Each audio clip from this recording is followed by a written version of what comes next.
Bienvenidos a una nueva entrevista de Aviforum Puesta 2024. Aquí estamos en Córdoba, Universidad. Como os comentaba en varias entrevistas, tenemos el placer de estar en esta institución como es la Universidad de Córdoba.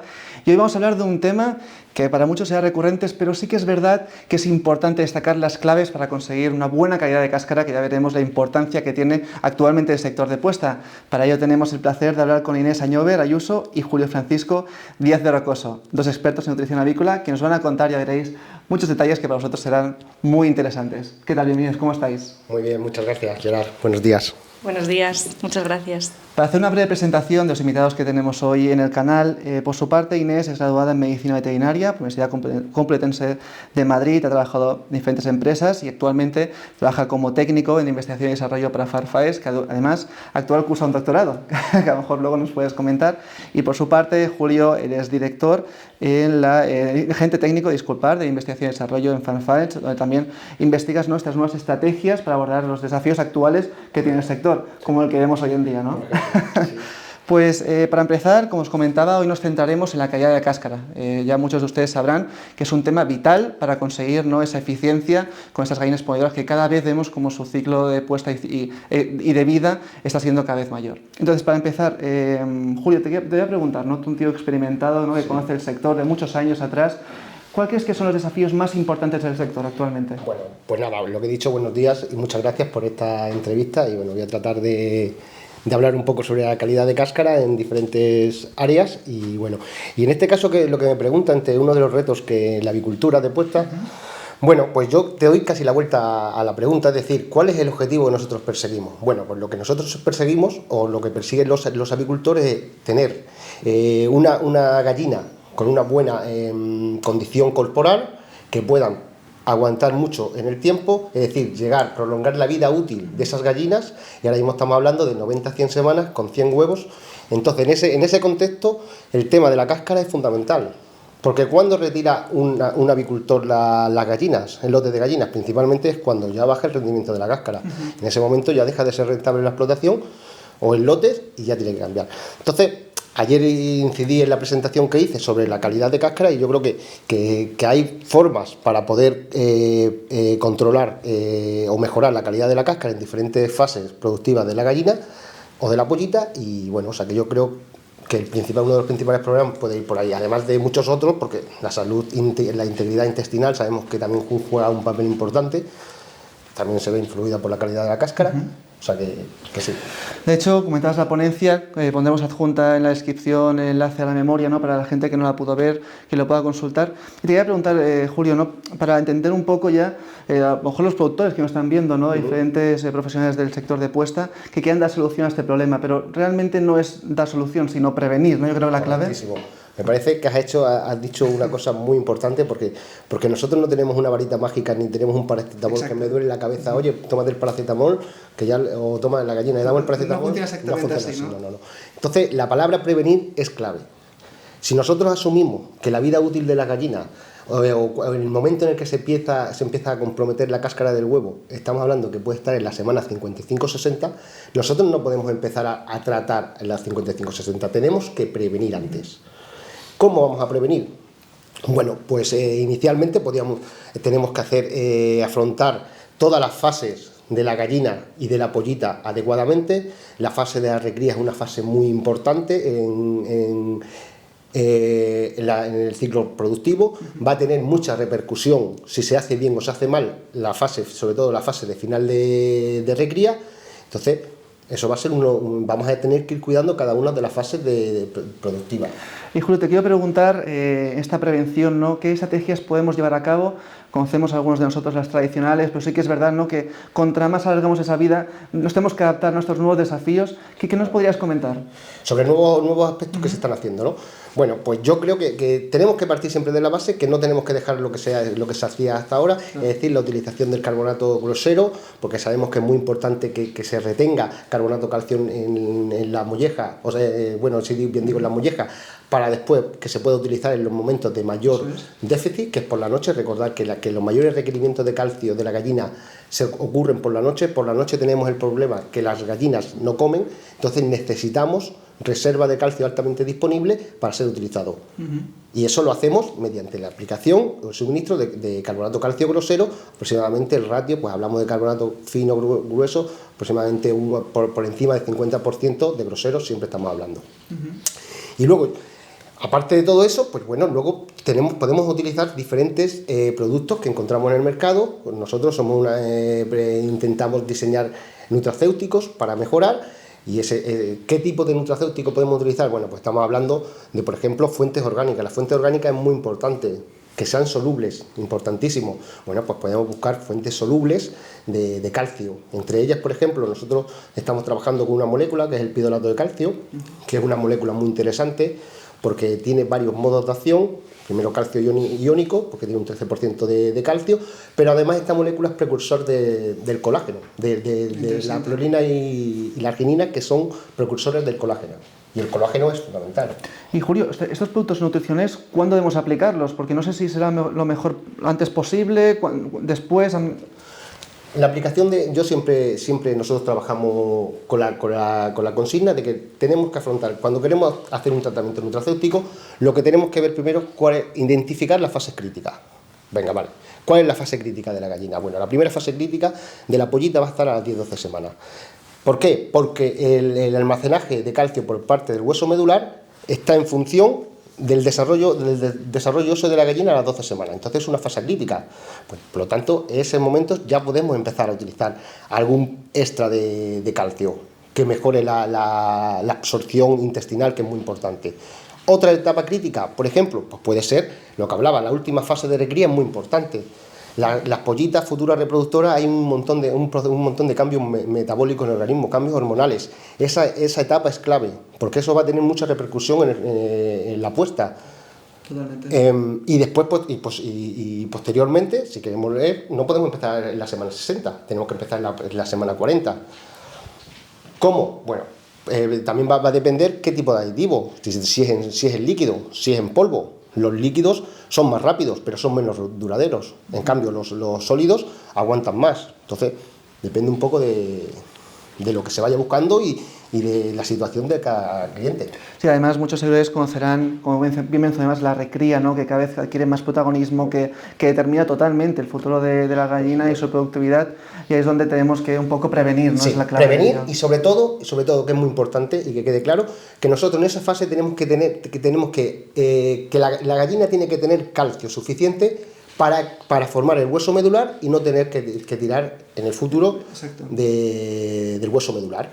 Porque entonces lo que no podemos es, que se encuentra muchas veces en el campo, que vas al campo y ves que hay gallinas que están en 20-30% de puesta y están comiendo una dieta deficitaria en calcio. ¿Qué va a pasar? Que se va a producir un problema a la larga, porque la gallina va a tener que tirar del hueso medular en lugar del calcio. Totalmente. Pues Inés, voy contigo. Al principio mencionábamos las 100 semanas, ¿no? Hace unos años, ¿no? Mencionamos las 100 semanas como un evento que ocurrirá en el futuro, pero ya realmente está bastante presente, podríamos decir, ¿no? Por eso este tipo de charlas son importantes para adaptarnos un poco a los desafíos actuales.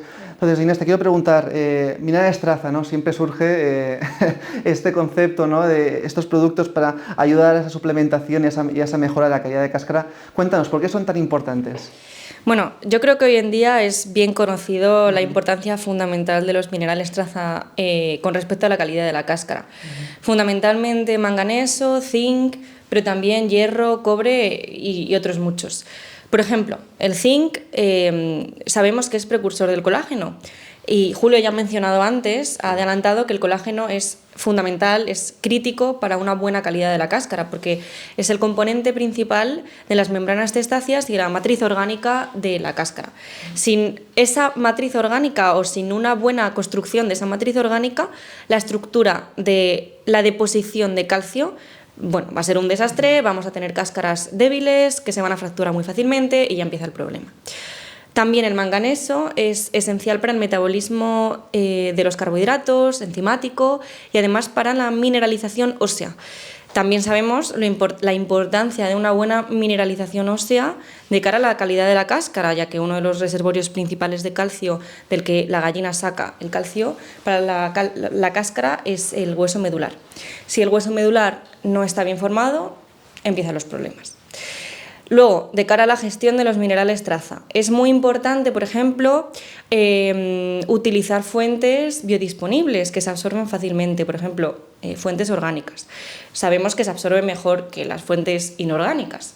También otra cosa importante a tener en cuenta es aportarlos de un modo equilibrado, balanceado, ya que también existen antagonismos entre distintos minerales traza. Por ejemplo, entre el zinc y el cobre compiten por los mismos transportadores intestinales. Entonces, si damos o aportamos un exceso de uno, vamos a perjudicar la absorción de otro. Entonces también hay que tenerlo en cuenta, hacerlo de manera equilibrada y no a lo loco.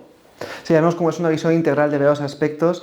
En tu caso, ¿cuál consideras que han sido los avances en el campo de la nutrición, ¿no? Que vemos que aquí es donde adquiere más importancia, más significativos, ¿no? Para esa mejora de la calidad de cáscara? Bueno, esa es una pregunta muy amplia. Ha habido pues, muchísimos cambios de aquí hace 10, 20, 50 años, pues es totalmente distinto, ¿no? Cómo enfocamos la nutrición.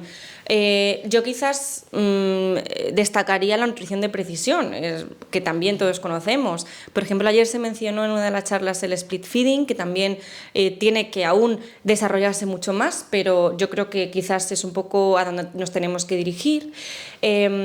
También el uso de enzimas, que no es un avance tan reciente, pero bueno, las fitasas nos han permitido digerir o absorber muchísimo mejor el fósforo de los granos de cereales, que al final es la base de la dieta, y eso pues tiene muchas implicaciones también a nivel de sostenibilidad. También el uso de aditivos para salud intestinal, que también ahora cada vez se utilizan más, que lo que hacen pues, es mejorar la integridad intestinal, la funcionalidad digestiva, la eficacia digestiva, es decir, necesitamos menos alimento para producir más cantidad de huevos, que eso es muy importante, pues también ha influido muchísimo. Luego, otro avance quizás también reciente y que también necesita aún más recorrido, el uso de fuentes de proteína pues alternativas, ¿no? El uso de harina de insectos, por ejemplo, microalgas, que también pues pueden quizás de alguna manera mejorar el perfil nutricional de los huevos, quizás, esto es un poco a futuro quizás, pero también habría que tenerlo en cuenta. Y al final también cuando estamos hablando nos damos cuenta que no es una cuestión de productividad también para los productores, sino que también mejora el bienestar de las gallinas, que al final es otro de los términos que siempre tenemos sobre la mesa, que también aquí evidentemente es una mejora sustancial del bienestar de los animales, ¿no? Sí, bueno, también sabemos todos que el bienestar es importantísimo, es un concepto que quizás ha sido bastante reciente, porque antes no se le daba importancia. Sabemos que el bienestar es un concepto que se puede determinar con las 5 libertades: la libertad de hambre y sed, libertad de miedo, dolor, libertad de expresar comportamientos naturales, entre otras. Sabemos que la gallina, si está en un estado de bienestar, no está estresada, y ahí está la clave.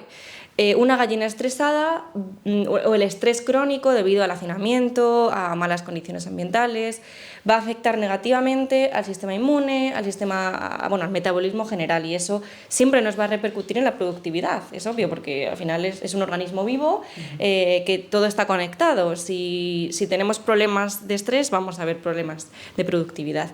Por ejemplo, también el estrés térmico. También conocemos que la gallina pues tiene estrés térmico, estrés por calor, empieza a jadear demasiado, vamos a tener un problema de alcalosis respiratoria, es decir, el pH de la sangre se basifica, no mucho porque evidentemente estamos ante unos rangos muy estrechos, pero se basifica, y eso perjudica el transporte de minerales y la deposición de calcio en la cáscara, con lo cual pues nos va a afectar, vamos a ver cáscaras más débiles. Además también hablamos, me comentabas antes, que incluso podemos ver en algunos casos una reacción de menos costos del alimento, ¿no? Porque al final eso también todo retroalimenta, ¿no? Es como un círculo. Entonces no solamente hablamos de mejorar el bienestar de las gallinas, sino también hablamos de una mejora al medio ambiente, porque con ese tipo de prácticas somos más sostenibles, ¿no? Entonces En este sentido, para concretar un poco lo que venimos comentando, ¿cómo un productor también puede reducir esa huella ambiental? Bueno, antes de contestar a la pregunta, me gustaría mencionar que también esto se puso en consideración ayer. El huevo es uno de los alimentos de origen animal, si no el que más, que menos huella ambiental tiene. Y eso es gracias, entre otras cosas, al grado de tecnificación del sector que ha conseguido. Y eso es una cosa a tener en cuenta y a sentirnos orgullosos de ello. También es importante destacar que para reducir la huella ambiental, lo primero es medirla. Tenemos que saber en qué punto estamos. Y eso es una cosa que cada vez se está extendiendo más, se está encontrando su importancia y bueno, yo creo que también es el futuro. Nosotros como empresa, por ejemplo, medimos nuestra propia huella ambiental, ofrecemos también ese servicio y bueno, creo que es muy importante. Y luego, de cara a cómo reducir la huella ambiental desde el punto de vista de la nutrición, pues con conceptos que ya he mencionado. La nutrición de precisión yo creo que es la base, el uso de enzimas que ya he mencionado, aminoácidos sintéticos, aditivos para mejorar la salud intestinal, todo con el objetivo de excretar menos fósforo, menos nitrógeno, que lo que hace es reducir la contaminación del agua, del suelo y mejorar la eficiencia productiva, necesitar menos cantidad de pienso para producir más. Eso es muy sostenible. Luego, pues también, ya no solo desde el punto de vista nutricional, bueno, también lo que también he mencionado antes, el uso de fuentes alternativas, la harina de insectos es mucho más sostenible que la soja, por ejemplo, y yo creo que también se extenderá en un futuro. Ya no solo desde el punto de vista de sostenibilidad ambiental, sino que también creo que es inteligente diversificar la cadena de suministros para aguantar mejor las fluctuaciones del mercado, que si no solo tenemos una única fuente o dos desde donde las que elegir. Y bueno, luego ya no solo desde el punto de vista nutricional, pero también hay que tener en cuenta pues otros aspectos, el uso del agua, de la energía, de dónde se destinan los purines y demás. Pues nada, Julio, Inés, hasta aquí la entrevista de hoy. Yo os agradezco profundamente vuestra capacidad de síntesis, porque al final esto podemos estar horas hablando y habéis ofrecido un poco una radiografía amplio del sector actual. Así que nada más, espero que hayáis estado cómodos y que la gente le interese. Al final es un tema que es lo que comentábamos, ¿no? Que, como tú bien mencionas en la primera pregunta, que la calidad de cáscara resume un poco todos los desafíos y objetivos que tenemos dentro del sector en la actualidad, ¿no? Pues muchas gracias por venir a la entrevista de hoy. Venga. Hasta aquí la entrevista de hoy, gracias y nos vemos hasta la siguiente. Adiós.